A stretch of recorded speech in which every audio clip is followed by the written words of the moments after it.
कांग्रेस ने दूसरी सूची में भिंड से मौजूदा विधायक मेवाराम जाटव की जगह केशव देसाई पर भरोसा जताया और मैदान में उतारा है। टिकट मिलने पर केशव ने कांग्रेस की जीत का दावा किया। वहीं खंडवा विधानसभा से कांग्रेस ने एक बार फिर कुंदन मालवीय को मौका दिया है।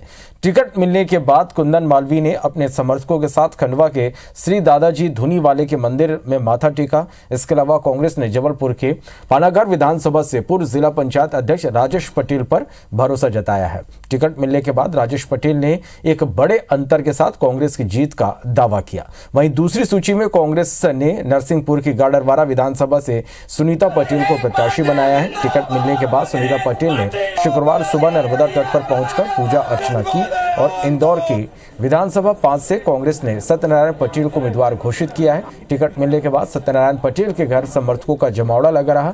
इधर पन्ना से कांग्रेस ने भारत मिलन पांडे को मैदान में उतारा है। भारत मिलन पांडे ने कहा कि कमलनाथ की योजनाएं जन जन तक पहुंचाएंगे और अवैध उत्खनन सबसे बड़ा यहां पर मुद्दा रहेगा। वहीं कांग्रेस ने इंदौर विधानसभा 3 से पिंटू जोशी को प्रत्याशी बनाया। पिंटू जोशी ने कांग्रेस की जीत का दावा किया। नहीं विरोध नहीं करेंगे, पार्टी का काम करेंगे, हमें भरोसा है उन पे। मगर उनका टिकट तो एक सर्वे के आधार पर कटा है। हमारे यहाँ पानी की बहुत विशेष परेशानी है, तो मूलतः तो हम पानी की परेशानी को दूर करेंगे। विकास नहीं किए, इन्होंने गुटबाजी की है, हर गांव में भाईचारा खत्म किया है। खंडवा विधानसभा में हाहाकार मचा रखा है। जिस तरह से यहाँ पर बदतर हालात बना रखे हैं, उस चुनौती को लेकर मैं जनता के बीच में जाऊंगा। इस बार हमारी सरकार बनेगी, पूरे 5 साल के लिए बनेगी, माननीय कमलनाथ जी के नेतृत्व में बनेगी। इस विधानसभा में प्रत्याशी बनाकर भेजा है, मेरे ऊपर जो विश्वास किया है, निश्चित तौर से मैं गारंटी भी देता हूं अपने कार्यकर्ताओं के बिना पर कि मैं उनको ये सीट जिता करके दूंगा। मुझे टिकट मिला है, मैं हमारे क्षेत्र की जनता की मांग, हमारे कमलनाथ जी जब मुख्यमंत्री बनेंगे तो वो जो कमलनाथ जी का वचन पत्र है वो गाडावारा का वचन पत्र रहेगा, लेकिन प्राथमिकता से गाडावारा को जिला बनाने की मांग मेरी प्रमुख है। क्रमांक 5 से पार्टी ने पूर्व विधायक सत्यनारायण पटेल को एक बार फिर से मैदान में उतारा है और सत्यनारायण पटेल जो हैं वह पार्टी के प्रत्याशी बनाए गए। हमारे साथ सत्यनारायण पटेल जो है वो चर्चा करने के लिए मौजूद हैं। सत्यनारायण जी, आपको एक बार फिर से पार्टी ने मौका दिया है, फिर से पार्टी ने आपको मैदान में उतारा है, क्या लगता है किस प्रकार की चुनौती है इस सीट पर? देखो, सवाल यह है कि कांग्रेस पार्टी ने, राष्ट्रीय नेतृत्व ने, प्रदेश के नेतृत्व ने, सबने मिलकर मुझे पुनः कांग्रेस पार्टी का उम्मीदवार बनाया। मैं पार्टी के एक एक कार्यकर्ता से लेकर हाईकमान तक, चाहे प्रियंका जी हो, चाहे राहुल जी हो, सोनिया गांधी जी हो, चाहे हमारे राष्ट्रीय अध्यक्ष खड़गे साहब हो और प्रदेश अध्यक्ष कमलनाथ जी हो, दिग्विजय सिंह जी हो, वरिष्ठ सभी नेतागण, चाहे जितेंद्र सिंह जी भंवर साहब हो और हमारे मध्य प्रदेश के प्रभारी सुरजेवाल, सब ने मिलकर सामूहिक रूप से मुझे उम्मीदवार बनाया। मैं उनका और पार्टी का आभार व्यक्त करता हूँ। पिछला चुनाव जो है वो बहुत कम मार्जिन से जो है बीजेपी जीती थी। इस बार आपकी क्या रणनीति रहने वाली है? क्या उसको लेकर के कुछ खास रणनीति बनाई गई है?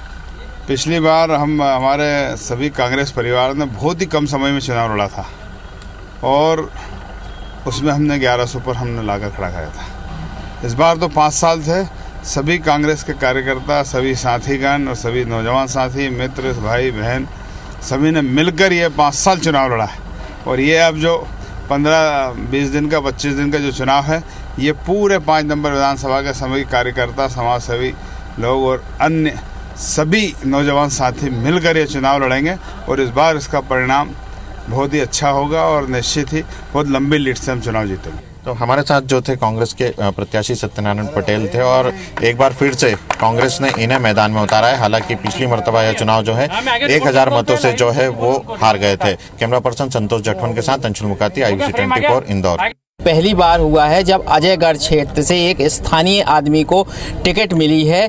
हमारे साथ में भरत मिलन पांडे जी हैं, जानते हैं कि क्या मुद्दे रहेंगे और क्या जनता के बीच लेके जाएंगे। हमारे जी माननीय कमलनाथ जी हैं, 15 महीने में जो वचन दिए थे और पूरी लगभग किए। कर्जा माफ हो, चाहे 5 पर बिजली का हो, चाहे 15 नारी सम्मान का हो, चाहे 500 रुपए गैस सिलेंडर का हो, सब मुद्दे को लेकर हम जनता तक जाएंगे। जनता तक अपनी माननीय कमलनाथ जी की जो योजना है बताएंगे और बताने के बाद हम जीत के आएंगे। हमारी पूरी कांग्रेस की सरकार बनेगी। 5 साल में आपने सबसे ज्यादा अवैध उत्खनन का मामला उठाया और अवैध उत्खनन के मामले पर आप आवाज उठाते रहे और मंत्री मिनिस्टर से सीधा विरोध लेते रहे। कितना फायदा मिलेगा इस चुनाव में? ये जनता सब जानती है। जनता पे फायदा मिलेगा क्योंकि जनता के यहाँ बगैर 3 साल से कोई टेंडर नहीं। जो हमारे यहाँ का विधायक है वो खनिज मंत्री थे, और खनिज मंत्री होने के बावजूद भी लगातार देर रात अवैध खनन चलता रहा। तो आपने देखा कि ये पन्ना से कांग्रेस के प्रत्याशी भरत मिलन पांडे, जिनका साफ तौर पर कहना है कि कमलनाथ की योजनाएं जो पूर्व में संचालित थी वो जन जन तक लेकर जाएंगे और इसी मुद्दे पर चुनाव लड़ेंगे। अमित खरे, IBC 24 पन्ना। कांग्रेस की जारी सूची में इंदौर विधानसभा 3 से पिंटू जोशी, दीपक जोशी जी का नाम सामने आया है और अब वो एयरपोर्ट पहुंचे हैं। भारी संख्या में समर्थक यहां पर स्वागत करने के लिए पहुंचे हैं। दीपक जी, सबसे बड़ी बात, एक लंबी तपस्या का फल मिला है और किस तरीके से देख रहे हैं अभी विधानसभा चुनाव आपके सामने है? क्षेत्र में बचपन से रहा, सभी के साथ पला बड़ा, इस क्षेत्र की आशंकाओं को, इस क्षेत्र की आशाओं को, इस क्षेत्र की समस्याओं को समझता हूँ, यहाँ के लोगों का मन पढ़ना जानता हूँ और उनकी मन की बात सुनता हूँ, समझता हूँ। तो जब ऐसा कॉन्फिडेंस जनता देती है, ऐसा कॉन्फिडेंस लोग देते हैं, तो कहीं ना कहीं अच्छा लगता है। कितना चुनौतीपूर्ण मानते हैं इस चुनाव को, क्योंकि बीजेपी भी अभी मंथन कर रही है, अब आपका नाम आने के बाद भी उन्होंने फिर से दोबारा मंथन करना पड़ेगा, क्योंकि दीपक जोशी अगर आए हैं इस सीट पे तो उनको फिर ना अपने समीकरण बदलना पड़ेंगे। देखिए, भारतीय जनता पार्टी के घर में क्या खाना बन रहा है वो भारतीय जनता पार्टी तय करे। हमको कैसे चुनाव लड़ना है हम तय करेंगे। क्षेत्र की जनता जब चुनाव लड़ने पर आती है, क्षेत्र की जनता जब खुद अपने आप को एक पक्ष मान लेती है, तो चुनाव कहीं ना कहीं आसान हो जाता है। लेकिन चुनाव को चुनाव के रूप में लड़ा जाता है। इतना स्थिरता वाला चुनाव नजर नहीं आ रहा, जनता भी बहुत शांत है और ये चुनाव एक अलग लाइन पर जाने वाला है। सब खुली बात है, कांग्रेस की सरकार आ रही है, भारतीय जनता पार्टी को जनता दुत्कारने वाली है, इसमें कोई शक ही नहीं है। भारतीय जनता पार्टी की क्रियाकलापों से, कुकर्मों से और पाप से मध्य प्रदेश की जनता परेशान हो चुकी है और जब पाप करती है तो उसको दुत्कारा जाता है। तो इस बार भारतीय जनता पार्टी को बुरी तरह से दुत्कारा जाएगा और कांग्रेस में कमलनाथ जी के नेतृत्व में सरकार बनाई जाएगी। बिल्कुल। तो ये थे हमारे साथ में विधानसभा 3 से जो प्रत्याशी बनाए गए हैं, दीपक जोशी पिंटू, जिन्होंने कहा है कि सरकार भी कांग्रेस की बनेगी और विधानसभा 3 में कोई भी आए चुनौती स्वीकार है। कैमरा पर्सन अखिलेश जायसवाल के साथ रवि सिसोदिया, इंदौर।